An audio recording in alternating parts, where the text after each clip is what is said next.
શું કરવું જોઈએ અહીંયા? જેમને પાસે કાઉન્ટર્સ હોય એને શું કરવું જોઈએ? શું નવી ખરીદી અત્યારના એડવાઇઝેબલ છે કે નહીં? ગુડ મોર્નિંગ બધાને જ સી અગર આપણે એચડીબી ફાઇનાન્શિયલની વાત કરીએ તો ડેફિનેટલી ઓલમોસ્ટ અરાઉન્ડ જે આઈપીઓ પ્રાઇસ હતું એ પ્રાઇસ પર આવી ગયું છે.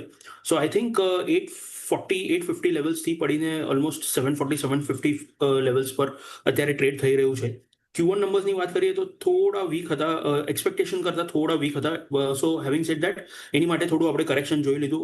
ઓલમોસ્ટ 120 ઓટ પોઈન્ટ્સ કરેક્ટ થઈ ચૂક્યું છે.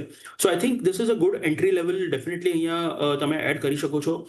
The only thing is overall NBFC સ્પેસમાં ઘણા બધા જે નંબર્સ છે એ થોડા વીક આવ્યા છે, especially on the AUM growth side અને asset quality side. So from that perspective ઘણા બધા સ્ટોક્સ કરેક્ટ થઈ ચૂક્યા છે.